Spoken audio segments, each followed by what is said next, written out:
Hi everyone, welcome to another episode of Sunday Speaks. I, as always, am Cheyenne Severin, and today I don't have my hat for once. And today I'm here with Angie. Hi, Angie. Angie Silvestri.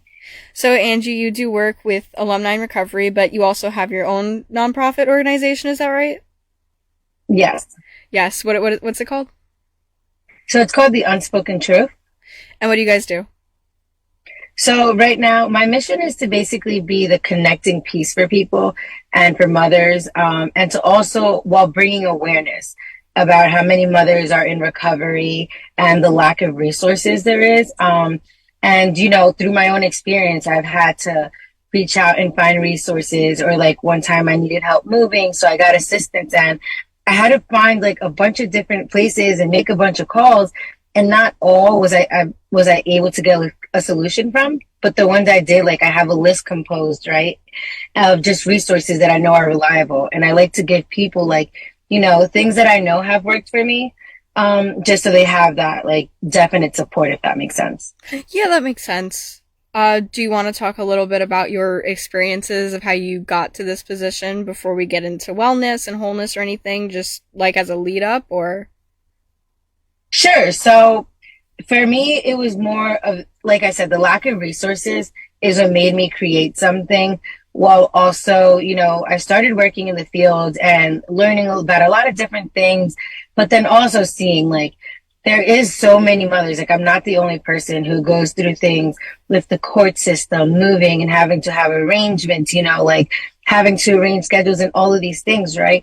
And it's like people think about it, it's like, well, you're a mother, that's expected. But it's like after going through transitions and at one point having to step away, it's like it's a retransition again, right? Just how sobriety is and having to learn to relive without the drugs or the alcohol. It's the same thing as parenting, right? And it's like I almost felt like it was starting over, and she was at a young age. So a lot of things were weird because it's like I couldn't say some things, or I was saying some things. And then I just learned to kind of like educate and learn how to teach her without saying too much or too little. And it's been hard. Like there's been a lot of obstacles along the way, but there's been so many resources and people that have helped me, from where I went to treatment to like the connections in Alumni and Recovery and other members. Like I've been able to build my own village in recovery while also, connecting with other people along the way. So, having said that there are a lot of obstacles and things that get in the way, and I would, assume from that stressors that get in the way of life sometimes, what are things that you do as a mother in recovery that help you maintain wholeness and wellness and everything? So for me, the number one thing is meditating. Lately, for a long time, I was never able to sit with myself, right? Or even have self acceptance. And then lately I've noticed, especially like the past 2 years, I've had, whether it was health or just life showing up, I've had stressful days, and I realized like I need to step back and like just sit with myself. And I go by the water a lot, whether it's, or even just outside. Sometimes I can't go outside. I just separate myself from wherever I am to like recollect and ground myself. Mm-hmm. So what does meditation look like for you? You know what I mean? Because like I've talked to a few people who've done meditation on here, and it's different for every person, I've realized. Yeah. So for me, it's being able to just quiet the mind and separate myself, right? And by that, like sometimes I'll even go on a hike and I can be listening to music, but I have a specific playlist for hiking because it's like songs that motivate me. Or sometimes I do no music at all. And sometimes I read a book or I journal. Like it's always something different, but it's just giving myself that time to really like quiet the mind and focus on myself. Like, forget everything on the calendar for 1 second, stop thinking and planning and all these things. Cause it's like, I sometimes say like I I manage better on being like on high stress levels, but in reality that was never the case. And I've learned now like taking things one thing at a time has helped me collectively so much more. Like even with my anxiety, like I suffer from anxiety, right?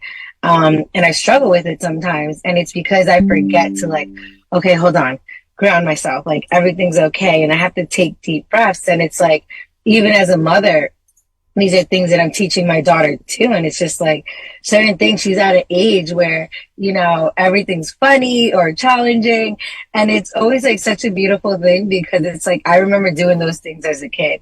And it's like, sometimes I'm like, what is going on? And I'm like, okay, all right, let's just reel in. And I'm like, we'll do deep breaths together. Cause I'm like, let's just slow down and figure this out really quick. And, it's not just adults who need it, kids need it too. And I wish as a child, like I was able to learn more mindfulness because who knows what that would have looked like. But I was always running around like crazy. Like if I look back as a child, it was always just running around. So how old is your daughter, if you don't mind me asking? She's 7.5. Oh yeah, my brother is 11 now. So like I Mm-hmm. get it. There's a lot of running. Yeah. So, how did you get into the meditation and everything, or even just like the different types of things that you do? Because, it's a unique journey for everyone. Hmm. Between in treatment and being taught things in whether it was like the IOP or the inpatient I was in, all I learned different things along the way. Like in one place we did music therapy. So that's where my music comes from, where I've learned to have like a playlist for that because I remember sitting and studying lyrics and seeing how powerful they were. Um, Journaling I picked up when I was in my halfway because it's like it was very hard for me to open up at first. And then I realized like, all right, once I get it on paper or at least I'm getting it out, I don't have to necessarily like I do reach out to people, right? And I have like a network and a sponsor and all of these things. But sometimes being able to just get it down and like realize it and see it for myself makes a big difference. Yeah. And then just like nature has been along the way. Like I have, like Nancy sends me all these great like sunset or sky pictures sometimes, or just motivational quotes. And I've learned to fall in love with the view of the sky, right? And it's like, no matter where I am in life, I've learned that going outside is like the most beautiful thing. Like I can just sit outside and I take so many pictures. Like in my phone, there's thousands of pictures of the sky at this one meditation spot. And it's like cool because like when we had that, the whole pollution thing with the air quality, I remember I compared the pictures and you can see the difference. And I'm like, wow, like that's cool. And it's like, it's become part of like my daily thing almost. Like in the mornings, I just go and sit for a few minutes. And it's even if it's raining, sometimes I go and I sit and I park and don't get out of the car just because like I like practicing and having a routine for it. Mm-hmm. Do you find that how do you make time for all that? Because it can be hard to get away when you have so many things on the calendar and you have responsibilities like taking care of your child and everything, like, many mothers do. It's, how do you make time for it? I've learned that I've had to. Like, there's times whether I'm with her and we go to the park, and even when we're at the park, sometimes like I can see her and she'll be in front of me, and I'm like, I'm just not like I try to separate from my phone sometimes, or I'll journal, or we just go sit together by the water. Like when I'm with her, I've learned to make it a me and me thing. Like we'll go fishing, for example, Mm-hmm. or we'll go for a hike together. But then like even in the midst of my days, like some days I have a bunch of doctor's appointments and have to be somewhere and call all these people. And I've learned to, okay, well, let me just find a local park and sit there in between. Mm-hmm. Um, and like outside of my house, I have chairs set up outside, and like I always remind myself to, like even if I'm home, I try to be outside as much as I can. Like I don't know, and that's something that I've had to do to learn to make the time because it's like I don't really have the time to like put it on my calendar, but it's kind of like throughout my day. At one point, is it going to be best to be outside? So just whenever you can. Yeah. Yeah. What is what's one of the challenges of being a mother in recovery, if you don't mind me asking? I don't know. I think it's still a stigma because while we say it's so many people are stigma free, we have all these posters and town signs up. Like I've still like have felt it in the community sometimes, like and being in sports. And then for me, one thing too has been like making friendships with like other mothers like school moms, because it's like I don't know if it's like a self judgment, but like I don't feel like I can easily fit in. So that's something that I'm like working on, because it's like I don't know what to talk about sometimes, and I'm like, there's always so many times you can be like, "Whoa, what a nice day out," and start a conversation. So between that and then at 1.2 meetings, like I've had to rearrange, and like, well, that schedule was separate for some time. Like, as she got older, it wasn't the same. Like when she was younger, her iPad, her headphones and things. I think when she was like 5 or 6, she had a thing where she wanted to introduce herself at every meeting.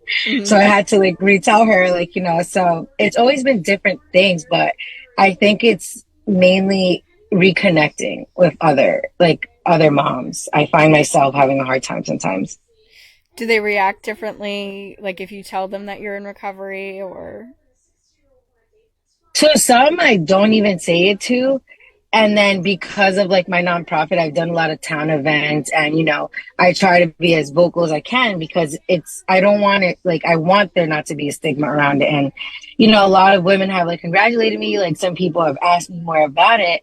And then I've also met a few women who work in the field who don't have any experience, and that was really cool. Like I remember one time, it was the first time I shared it with another mom, and she's like, "Oh wow, I actually work for this facility and I do this." And I'm like, wow, that's really cool. Like, is it your field of work? And so and so. And like, we talked about it. She told me, she's like, yeah, I just fell in love with helping people and things like that. And, that was like one connection I was able to make. So like I said, I think sometimes it's a self thing, and I still work on that self acceptance and like letting go of those parts. But like, I guess it creeps in a way.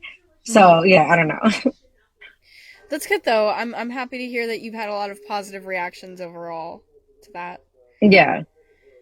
But where have you seen a lot of stigma? Like like have you seen it like just on a daily basis in your life, or?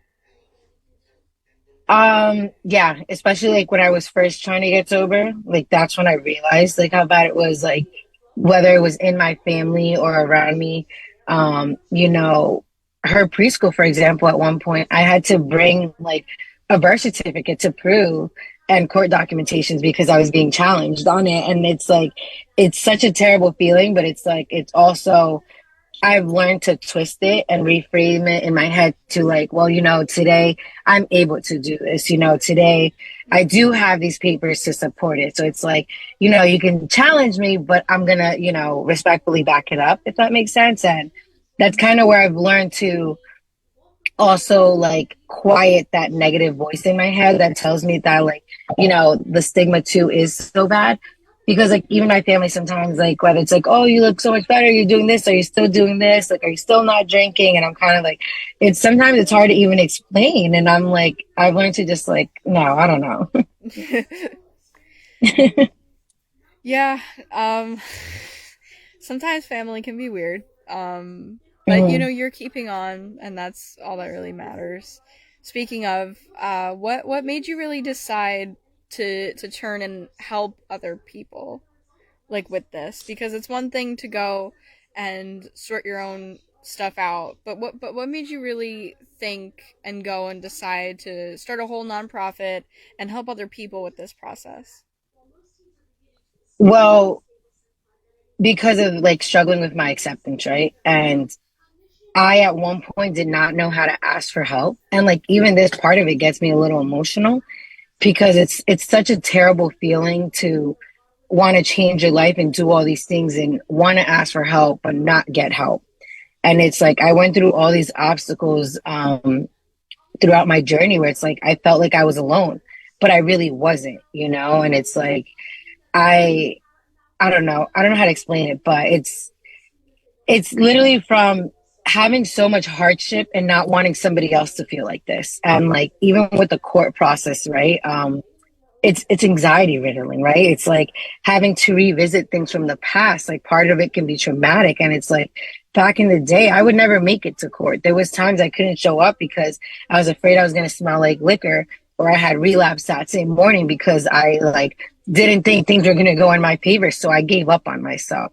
Um, and it's like today, I've learned that if I do have a hearing or something coming up, like I'm speaking to people about it, like I'm verbalizing my feelings. I'm making sure I'm setting my feelings away from the facts so that like I'm clear minded. I'm meditating for those days because like I said, it brings up a lot of things and sometimes like it can be triggering, not in the sense of like running for a drink, but like emotionally just wanting to shut down because, you know, it's a lot. But again, like I want women to know, like you don't have to do it alone, you know, and whether if it's helping someone know what paper to fill out for their situation, like I at one time didn't know what paper I needed. So it's just like I feel like just having any helping hand in that process can be emotionally such a relief. Especially because everything can be so confusing because it's not something that you're taught unless you're really in that situation. And even then it's like a lot of it is Mm-hmm. on you, is that right? Yeah. And legal fees, for example, add up like nothing, right? Mhm. And there's times where I had to be legally represented, and there was many times I did it myself, right? And the times I did it myself, I will even say we're on wellness. I was in a better mental state, right? And like my mental health, all of these things are better. And then like I at one point was dealing with it where I was also dealing with health factors. So like my stress and anxiety was more up there. And I knew that like if I try to go in there on my own, it was all going to be emotions, right? I was not going to be able to properly handle it. So I had to ask for help, you know? So it's like, that alone was a big part of my mental health because it's like I know sometimes when I can handle things, and then other times once it feels a little bit too overwhelming, like I know I have to figure out how to manage those feelings before, you know, going into any situation. Mhm. I'm happy that we have an organization like this out there for you. For people who are going through a similar situation, you know. This isn't the same thing at all, but it's like with college. Like I'm going to be transferring soon because I go to a community college, and it's like there's so much Mm-hmm. that adds up, and if you don't have the resources that are there to help you and like help you figure out like what you need to fill out for like financial aid and this and that and the other thing, not that it's like the same thing at all, but just in terms of like when it comes to big things in life, important things that like you have to do in order to get what you want, it's there's a lot that goes into it, and unless you have those resources that are there for you to help you, um you're going to be in a lot of trouble. So with college, it's like, you know, I could look up articles upon articles and I could go to like a transfer advisor, like this or that, the other thing, but that's not always Mm-hmm. available for certain things like what you were just talking about. So for you to have that and start that and be there, especially for people who reach out or in your area, like that's imperative. So just, you know, thank you for having that out there. Um, Yeah, of course. And like, no, sorry. no, that's because if that makes sense. Yeah. I mean, and this is only really the beginning. Like for me, this was a way of starting to speak on it. But like my plan is to start having mommy and me's available, you know, being able to add that to the community. Like this is speaking on it to me is just the beginning of it. But you know, long term, like there's going to be mommies and me, daddies and me in the area because our county needs it. You know, there's a lot of parents that need the support to be able to reconnect their families together. And yeah, it's just an important connection, a puzzle piece that a lot of people don't have. And I just want that to be there for them one day. That makes sense. We're almost out of time, Angie. So before we end off today, are there any last comments, questions, concerns that you have, or No, I mean, I do have a quote like that I came up with that I guess I'll share because it's something that's helped me along the way. And the quote is like, somewhere along the way, you helped me find my way. Because I feel that every time I've asked for help or I've connected with somebody new in my journey, they've been able to like help me and whether it was learn something new or connecting to a new resource, asking for help has always been a major part of now like my mental health and wellness lately. So yeah, that's all. thank you. So before we end off today, just for anyone listening, Recovery Day is coming up. That's why we still have a big focus on wholeness and wellness and all that. So for anyone interested, Recovery Day is going to be at the Tallman Pool Club up near New York in Sparkill. And for more information, you can go to alumnirecovery.org and check out our homepage or the events tab. And you could also go to our Facebook banner when it's back. I need to reset that, actually, I think from the one day that we just had on the 4th. So thank you for being here today, Angie. And if you're interested in Recovery Day, check out the resources that I listed and have a nice day. Bye. Thanks. Thank you.